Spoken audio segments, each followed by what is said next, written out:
Para estas cosas no hay estadísticas. Por eso vale la pena detenerse en una historia y a través de esa historia tratar de pensar cuántos casos similares hay. Pero en una historia profundizándola. ¿Sí?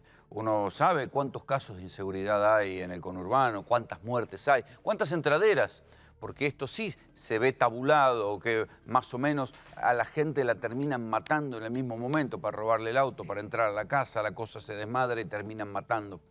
Todos nos conmovimos con esta historia. ¿Sí? Lo que le pasó a Roberto Schwat, un hombre de 67 años, un editor, un tipo que tenía una editorial de libros para chicos. ¿Sí? Tenía un buen pasar, seguramente era un empresario pyme, seguramente estaba padeciendo la crisis que padece todo lo vinculado a lo cultural, producto de la recesión que hay en el país.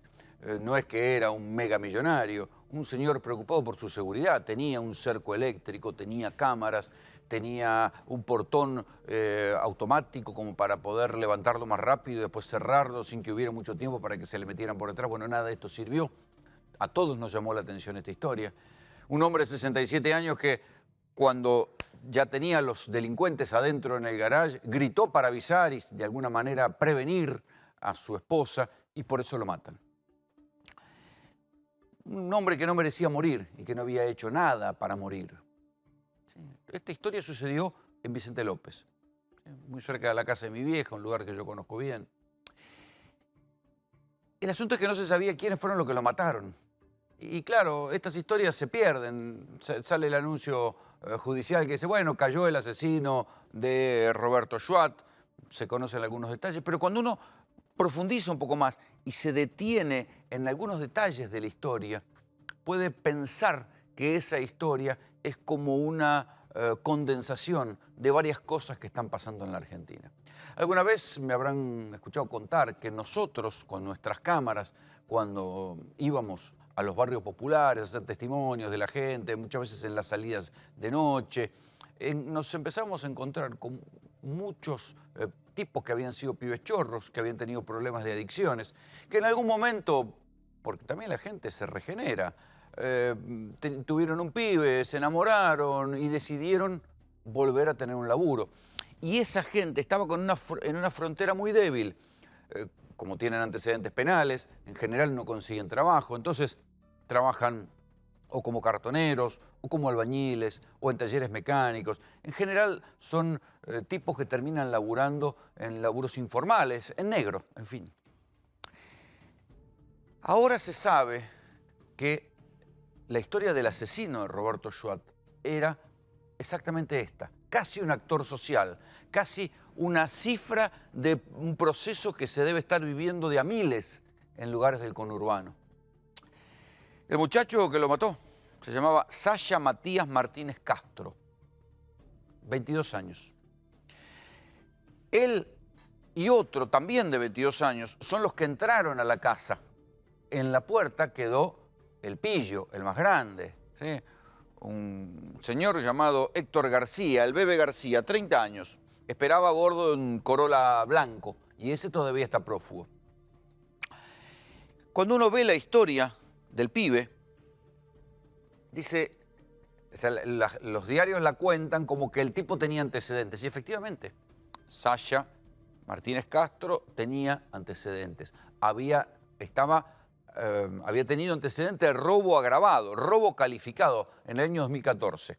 Y ahí también, en toda esta historia, hay como varios tramos que ejemplifican los problemas que hay en todo el sistema de seguridad, en la parte social, en la parte de protección y también en la parte judicial.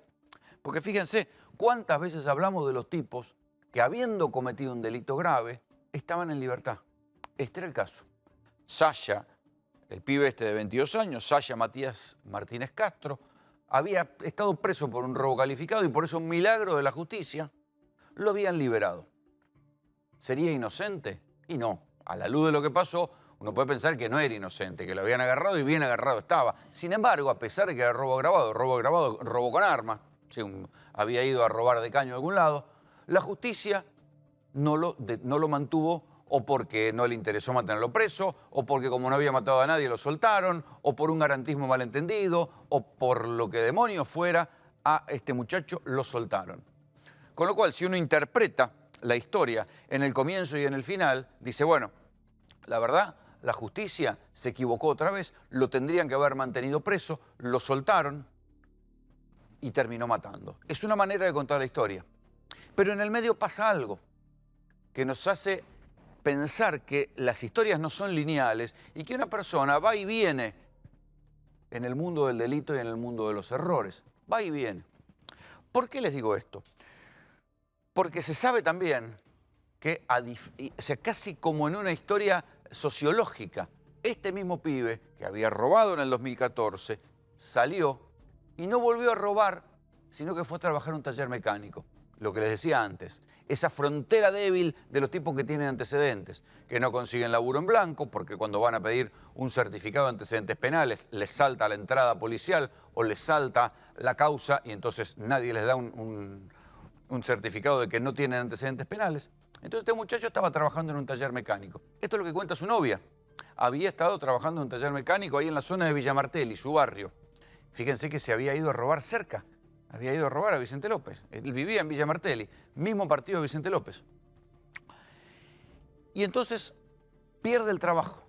Y cuando pierde el trabajo y no encuentra trabajo, esto es lo que cuenta su novia, que también está presa por cómplice, ahí volvió a robar.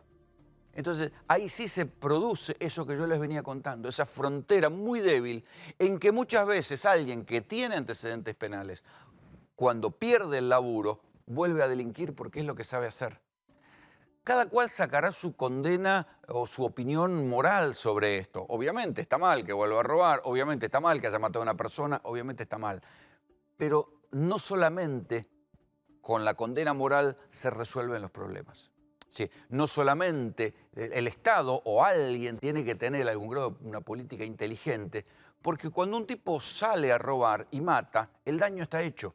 Lo que tiene que hacer un Estado inteligente es tratar de minimizar los daños que pueden provocar estos tipos, que alguna vez robaron y se los suelta a la calle para sacárselo de encima, por garantismo malentendido, porque era una causa armada, porque no le pudieron probar, y se los suelta a la calle y ahí van.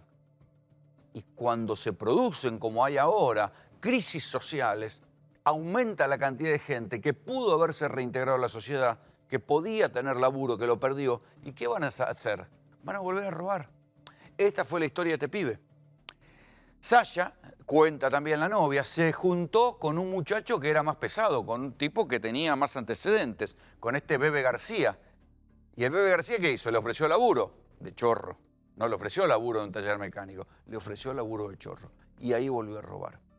En fin, en esta historia se condensa la tragedia de la muerte, los errores judiciales y también lo que genera la crisis y la falta de laburo cuando la gente que tenía antecedentes después vuelve a robar y, como en este caso, mata. Bienvenidos, esto es Tercera Posición.